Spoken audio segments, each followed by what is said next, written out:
Assalamualaikum warahmatullahi wabarakatuh. Ila hadratin nabiyil mustafa sayyidina Muhammadin sallallahu alaihi wasallam wa khususan syekhina al-mukarram wa muallifi hadzal kitabi wa syarihihi anna Allah yanfa'una bi'ulumihim wa anwarihim wa barakatihim fid dunya wal akhirah. Syai'un lillah lahumul fatihah. A'udzu billahi minasy syaithanir rajim. Bismillahirrahmanirrahim. Alhamdulillahi rabbil alamin arrahmanir rahim maliki yaumiddin. Iyyaka na'budu wa iyyaka nasta'in ihdinas siratal mustaqim. صراط الذين أنعمت عليهم غير المغضوب عليهم ولا الضالين آمين. بسم الله الرحمن الرحيم. الحمد لله رب العالمين والصلاة والسلام على أشرف الأنبياء والمرسلين سيدنا وحبيبنا ومولانا محمد wa ala alihi wa sahbihi ajma'in, amma ba'du. Al-mukarramun wal mukarramah, para guru, para pengurus majelis ta'lim ukhuwah islamiyah, pengurus masjid Al-Hidayah, wabil khusus guru kita Bapak Kiai Haji Dr. Andes Muhammad Ja'far, Bapak Kiai Haji Muhammad Misjan, Bapak Ustadz Muhammad Tahir, Bapak Haji Markusen, dan juga di belakang mungkin Bapak Ustadz Haji Pepen Effendi, Bapak Ibu para jamaah yang dimuliakan Allah. Alhamdulillah pagi hari ini di Masjid Al-Hidayah kita bisa lanjut taklim ukhuwah Islamiyah kita.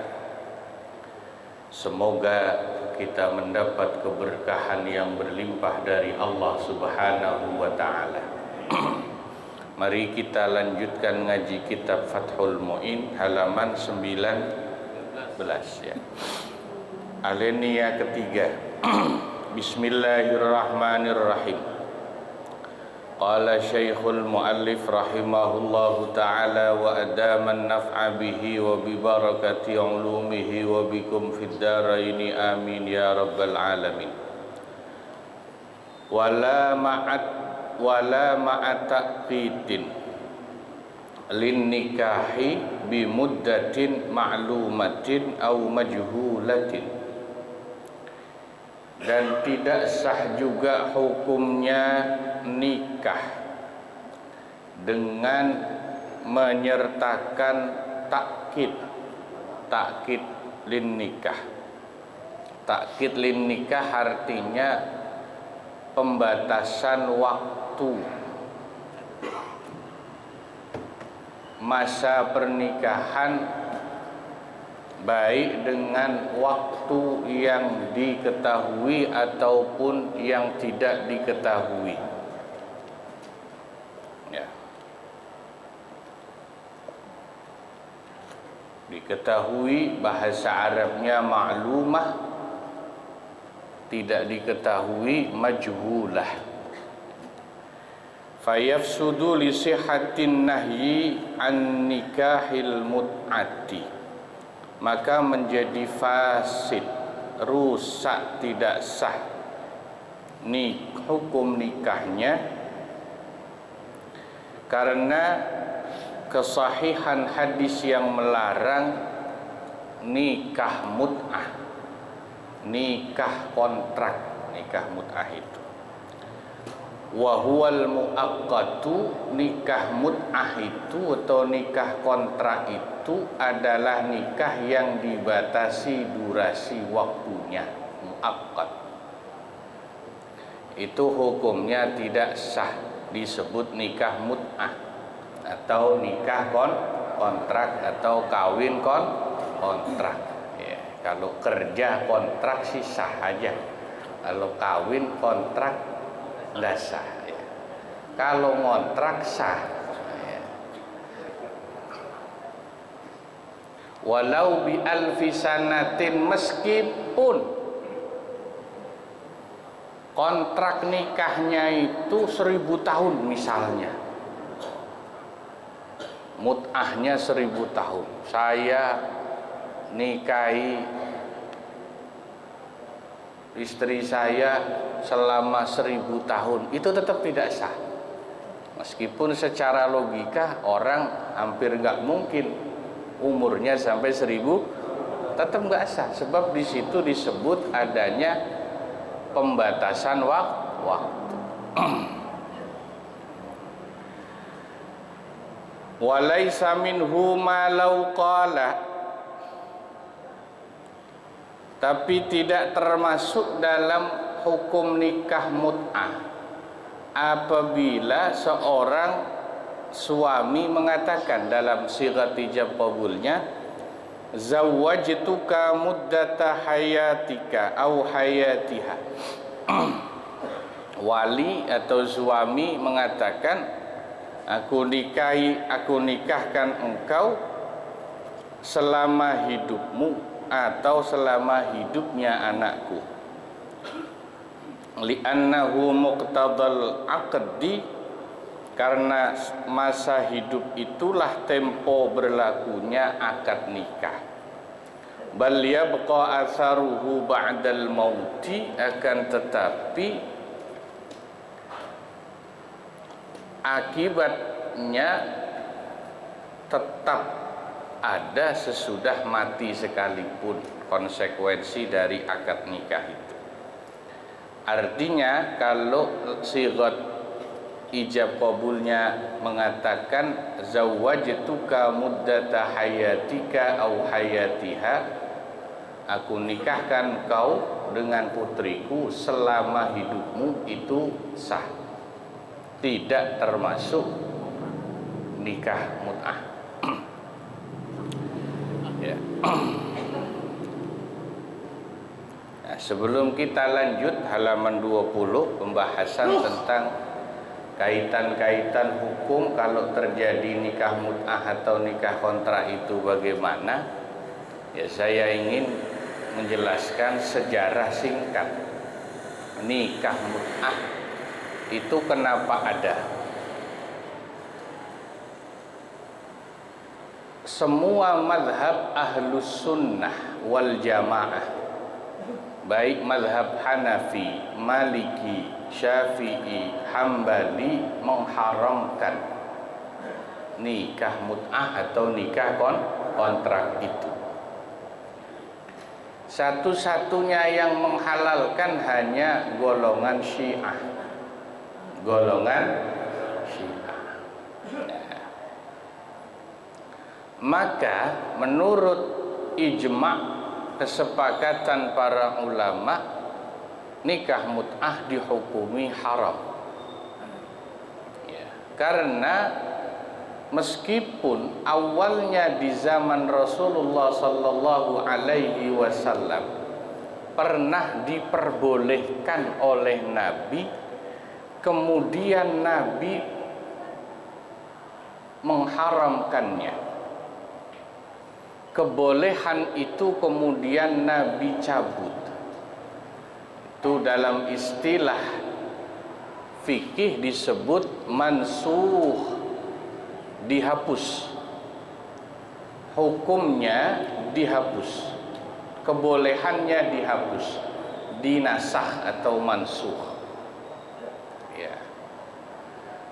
Dulu awalnya di zaman Rasulullah sallallahu alaihi wasallam pernah Nabi perbolehkan itu nikah mut'ah karena ada alasan darurat.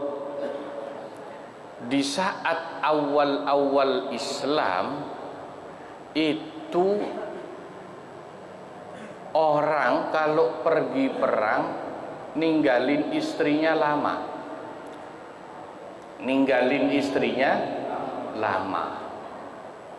Sehingga kebutuhan biologisnya tidak tersalurkan. Ya, dan bahaya tuh ya.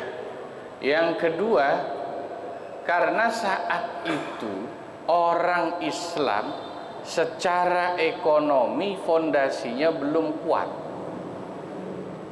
Sehingga kalau pergi lama perang bertahun-tahun, biaya hidupnya belum ada untuk menikah resmi yang normal di tempat dia berperang itu, sehingga diperbolehkan nikah mut'ah itu oleh Nabi. Kemudian ada yang mengatakan kapan dihapus hukum nikah mut'ah itu. Ada yang mengatakan yauma Khaybar, pada hari penaklukan kota Khaybar. Kota Khaybar atau daerah Khaybar adalah daerah di sebelah utara kota Madinah, kurang lebih 153 km dari Madinah. Adalah satu tempat yang subur pertanian dan perkebunannya. Awalnya dikuasai oleh orang Yahudi, disebut Yahudi Khaybar. Kemudian mereka dikalahkan oleh kaum muslimin. Khaybar dikuasai oleh orang-orang Islam. Itu sesudah peristiwa Khaybar, Nabi menghapus kebolehan nikah mut'ah. Ada pendapat kedua mengatakan penghapusan hukum nikah mut'ah terjadi pada Yaumal Fath atau Amul Fath, hari penaklukan kota Mekah atau Fathu Makkah, pada tahun 8 Hijriah. Kalau peristiwa Khaybar pada tahun 6 Hijriah. Nah itu memang dalam sejarahnya sesudah dihukum nikah mut'ah itu dinasakh, masih ada kasus-kasus di antara sahabat yang pakai nikah mut'ah. Resminya tidak ada lagi yang boleh memakai nikah mut'ah itu pada zaman Sayyidina Umar ibn Khattab menjadi khalifah. Itu betul-betul dihapuskan nikah mut'ah. Ya. Kenapa? Karena di zaman Sayyidina Umar itu pasukan Islam kalau perang enggak lebih dari 4 bulan. Kalau dulu Pak Bu, awalnya pasukan kalau pergi jihad perang bisa tahunan ninggalin istrinya. Di zaman Sayyidina Umar lah kemudian beliau putuskan adanya rotasi pasukan yang berjihad. Dirotasi tidak boleh lebih dari 4 bulan. Kalau udah 4 bulan pulangin, ganti pasukan baru. 4 bulan pasukan lama ditarik, ganti pasukan baru. Kenapa itu dilakukan? Nah, ini ada sejarahnya dan cukup menarik. Karena satu malam Sayyidina Umar itu sedang berkeliling kota Madinah. Memang kebiasaan beliau sebagai khalifah kalau malam suka keliling, inspeksi rahasia. Tanpa diketahui rakyatnya beliau keliling mendengarkan dari tembok-tembok rumah penduduk Madinah apa keluhan mereka. Nah, itu pejabat yang baik begitu memang caranya ya, menyerap langsung aspirasi rakyatnya, enggak cuman pas mau coblosan doang kayak sekarang.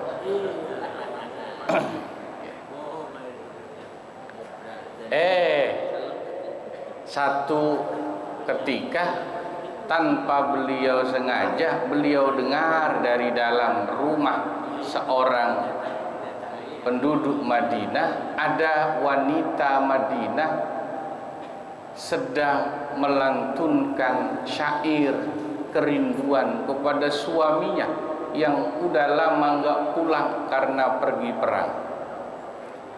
Lama nggak pulang karena pergi perang. Bukan Bang Toyib, tapi bukan, ya. Beda. Kalau Bang Toyib kan nggak tahu nggak pulangnya ngapain. Ya. Tatawala hadzal lail waswadda janibu. Itu syair bahasa Arabnya. Kalau terjemahan kitanya kira-kira begini. Malam ini begitu dingin dan panjang, membuat hati terenyuh, tak ada teman untuk bercumbu. Andai bukan rasa takutku kepada Allah semata. Ini perempuan yang ngomong dari dalam kamarnya. Niscaya akan bergoyang dinding-dinding ranjangku ini. Bu, apalin tuh, Bu. Ntar kalau kangen sama suaminya, lama nggak dicolek, baca tuh. Ya. Ya. Jangan cuman pakai daster doang, ya. Biar ada romantisnya dikit, napa? Ya, malam ini begitu panjang dan dinding-dindingnya begitu gelap, membuat hati terenyuh karena tak ada teman untuk bercumbu. Andai kata bukan karena rasa takutku kepada Allah, niscaya akan bergoyang dinding-dinding ranjang ini. Mendengar suara itu, Sayyidina Umar paham. Kemudian dari luar tembok Sayyidina Umar bilang, "Hai wanita, apa yang terjadi padamu?" Wanita itu tahu itu suara khalifah Sayyidina Umar. Wanita itu bilang, "Ya, karena Anda sebagai khalifah telah menjadikan suamiku seorang duda." Ya, jauh maksudnya duda itu jauh dariku selama berbulan-bulan. Aku sekarang sangat merindukannya. Lalu Sayyidina Umar nanya lagi, "Apa kalau begitu kamu punya niat selingkuh ya?" Wanita tadi jawab, "Aku berlindung kepada Allah. Na'udzubillah. Meskipun aku kangen karena udah lama ditinggal suamiku, aku selalu berlindung kepada Allah untuk tidak tergoda perbuatan dosa." Akhirnya Sayyidina Umar bilang, "Kalau begitu kau kuasailah dirimu, kau tahanlah nafsumu. Aku akan utus seseorang untuk menemui suamimu." Kemudian Sayyidina Umar pulang ke rumah. Beliau punya putri namanya Sayyidah Hafsah. Ini juga dulu ya istri Nabi, tapi Nabi wafat jadi menjadi Ummul Mukminin, janda yang ditinggal wafat oleh Rasulullah sallallahu alaihi wasallam. Sayyidina Umar itu khalifah yang sangat demokratis. Jadi kalau urusan begituan beliau juga butuh pendapat yang lebih tahu. Putrinya kan kebetulan seorang wanita. Beliau tanya, "Putriku, biasanya seorang istri itu paling tahan berapa lama sih kalau ditinggal pergi lama suaminya?" Sayyidah Hafsah dengan agak malu jawab, "Ya 3 bulan, maksimal 4 bulan ayah." Oh begitu. Mulai saat itu karena curhatnya perempuan tadi, Sayyidina Umar putuskan pasukan yang dikirim untuk perang paling lama 4 bulan. Kalau dia punya istri harus dirotasi, ditarik, supaya kebutuhan biologisnya baik dari pihak suami atau istri terpenuhi. Nah ini kemudian di zaman Sayyidina Umar lah betul-betul larangan nikah mut'ah itu diperlakukan. Nggak boleh lagi ada nikah kontrak. Karena apa? Ya karena tidak ada alasan lagi untuk nikah mut'ah atau kontrak. Buktinya nggak boleh lebih dari 4 bulan pasukan sudah harus ditarik supaya kumpul sama istrinya.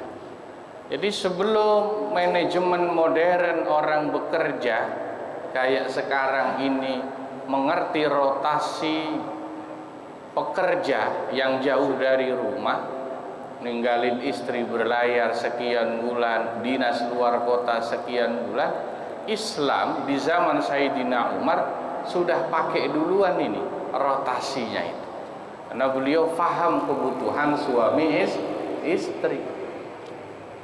Makanya jangan sampai ya suami pergi kerja jauh dari istrinya, kalau bisa ya maksimal 4 bulan dia bisa ada waktu untuk pulang.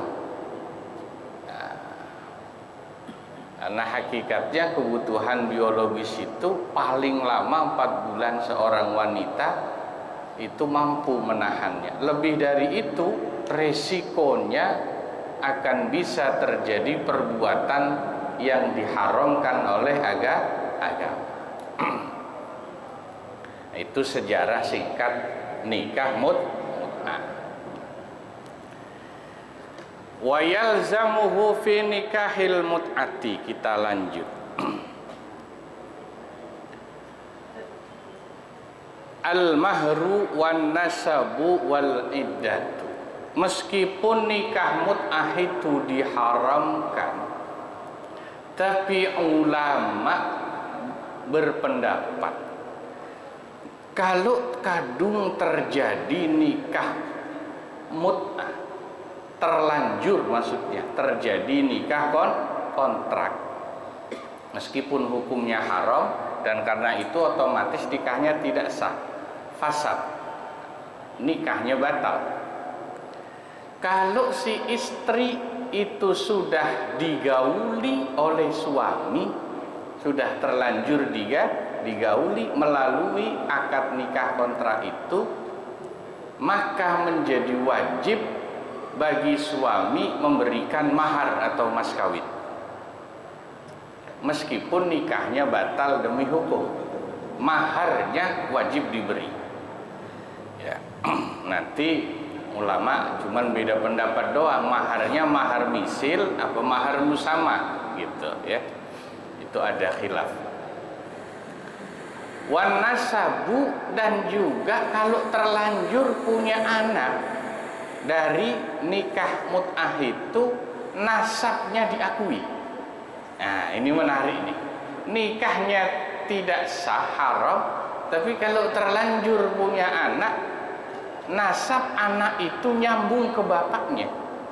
Tidak sama dengan zina. Kalau zina kan nasab si anak nggak nyambung ke bapaknya, putus, tidak ada binnya. Jelas nggak nih? Anak hasil zina itu nasab si anak tidak nyambung ke bapaknya, sehingga bapaknya tidak bisa menjadi wali nikah ya. Tapi kalau anak hasil nikah mut'ah diakui oleh fikih, binnya kalau laki-laki, bintunya kalau perempuan, anaknya nyambung ke bapaknya. Bapaknya bisa jadi wali nikahnya, meskipun nikah mut'ahnya kemudian batal karena tidak sah.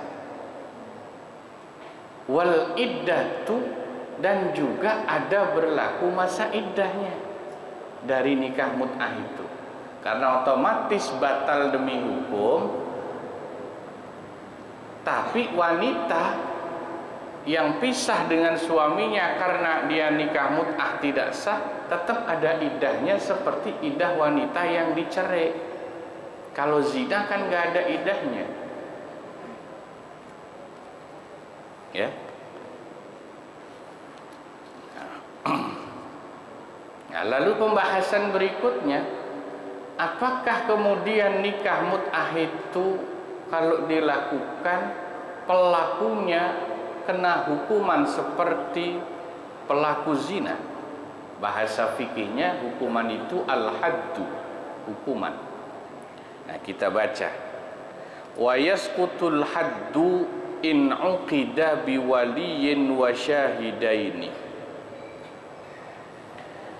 Suami tidak terkena hukum had jika nikah kontrak itu dilakukan akadnya dengan adanya wali dan 2 orang saksi.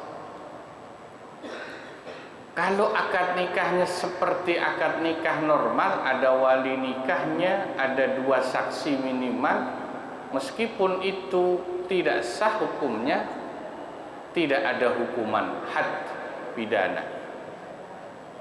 Fa in uqida bainahu wa bainal mar'ati wajabal haddu in wati'ah. Tapi kalau dilakukan akad nikahnya di antara suami dan istri itu tanpa ada wali dan 2 orang saksi, kalau suaminya sudah menggauli istrinya, maka suami kena had hukuman. Wa haitsu wajabal haddu lam yathbutil mahru wala ma ba'dahu. Dan sekiranya menjadi tetap hukuman itu, maka tidak ada lagi kewajiban memberikan mahar atau mas kawin dan apa-apa yang menjadi konsekuensi sesudah pemberian mahar tadi. Itu ya menurut mazhab Syafi'i. Ya. Begitu dalam hukum nikah mut'ah atau kontrak, ya. Nah, jadi sekarang masih ada enggak sih nikah mut'ah itu, nikah kontrak itu? Ada. Di mana? Di Puncak.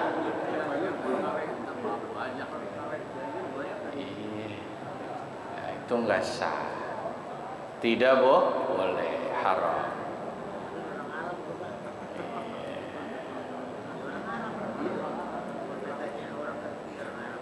Pak, alasannya nih katanya daripada zina. Ya daripada zina nikah aja. Tapi kan saya perantauan di sono, nggak niat selamanya. Ya sudah, nikah yang biasa aja, nggak usah pakai kontrak. Adapun nanti Anda misalnya orang itu harus kembali ke kampungnya, ya sudah pas kembali, kalau memang istrinya yang di situ mau, bawa pulang aja. Kampungnya berantem dah sama istri yang pertama. Tapi tidak seperti itu persis. Tidak seperti itu persis.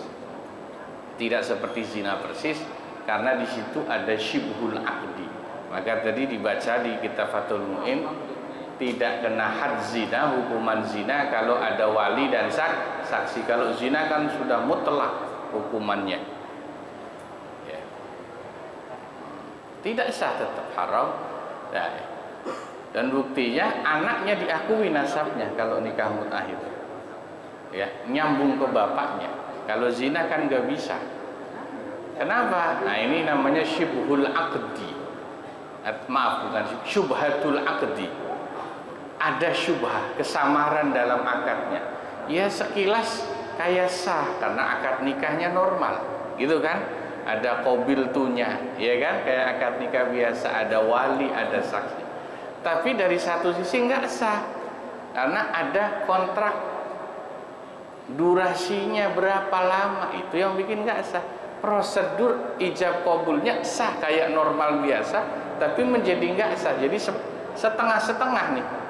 Maka tidak bisa disamakan seperti zina. Kalau zina sudah jelas haramnya, anak yang lahir tidak diakui nasabnya. Kalau nikah mut'ah masih diakui, mas kawinnya tetap dibayarkan tadi, ya. Ada iddahnya buat si perempuan itu. Nah, jadi solusinya ya tadi, ya sudah nikah biasa saja. Kalau memang orang itu merantau lama, kalau memang waktunya balik ke kampungnya, kalau nggak bisa bawa istri yang di situ, ya sudah ceraikan baik-baik. ceraikan baik-baik.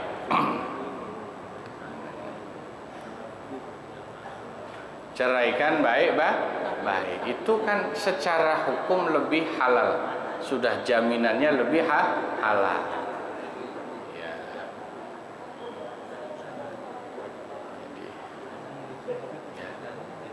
Daripada karena kalau kontrak kan berarti udah niat. Dari awal udah niat nggak bakal selama-lamanya berumah tangga, ya kan? Emang niatnya cuma sekian lama doang. Nah itu yang bikin gak sah. Seakan-akan nikah dipakai main. Misalnya tugas keluar negeri atau keluar pulau, dah 2 tahun, udah gua kawin aja lah sama perempuan di sini 2 tahun kontrak. Itu berarti kan dari awal dia emang nikahnya nggak niat selamanya. Seakan-akan nikah rumah tangga dibuat main. Nah itu alasan kenapa dihapuskan hukum nikah mut'ah itu. Para ulama dulu itu ya, saya baca beberapa sejarahnya, yang punya tugas dakwah keliling ke berbagai wilayah pelosok itu ya banyak nikah Pak dengan perempuan setempat, tapi enggak kemudian nikah kontrak. Ya baik-baik nikah biasa, punya anak di situ dakwah. Ketika sudah selesai dakwahnya di situ, dia harus pindah lagi atau pulang lagi. Kalau istrinya di situ nggak mau dibawa, ya pisah baik-baik. Itu kan malah halal, boleh. Sehingga banyak cerita ulama punya anak banyak di berbagai tempat dulu. Bukan niat kawin di mana-mana, karena memang tugas dakwahnya begitu.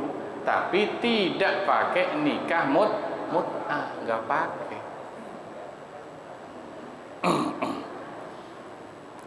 Wa yan'aqidu an-nikahu bila dzikri mahrin fil aqdi. Akad nikah tetap sah meskipun tidak menyebut mahar atau mas kawin saat akad itu. Nah, ini namanya akad nikah tanpa menyebut mahar musamma. Mahar musamma itu mahar yang disebutin jumlahnya. Boleh enggak? Boleh. Enggak pakai nyebut mahar? Boleh. Nanti yang dia bayarkan namanya mahar misil. Ya, mahar misil udah saya singgung, itu jumlahnya disesuaikan dengan kebiasaan keluarga wanita itu ketika menikah berapa mas kawinnya. Kalau keluarganya waktu menikah yang lain dulu mas kawinnya emas yes 10 gram, maka otomatis 10 gram perempuan itu. Tidak wajib menyebut berapa mas kawinnya atau mahar musamma, bal yusannu dzikruhu fi. Tapi hukumnya hanya sunnah menyebutkannya.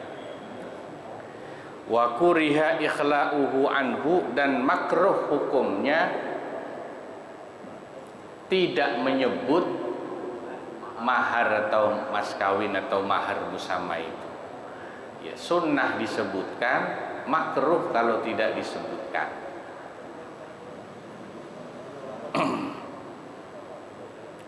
Naam, iya, lau zawwaja amatahu bi 'abdih lam yustahabbah.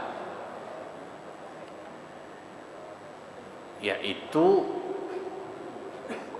berlaku hanya ketika yang nikah itu bukan budak dengan budak. Tapi seandainya seorang tuan menikahkan budak wanitanya dengan budak laki-lakinya, maka tidak disunnahkan menyebut maharnya. Itu kalau budak dengan budak, enggak sunnah malah nyebutin mas kawinnya. Tapi sekarang sudah tidak ada lagi budak itu, ya. Itu sejarah nikah mut'ah.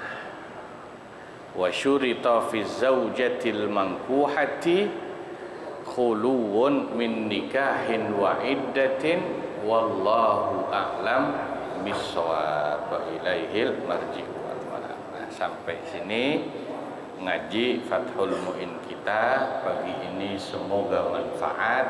Kurang lebihnya mohon maaf. Wassalamualaikum warahmatullahi wabarakatuh.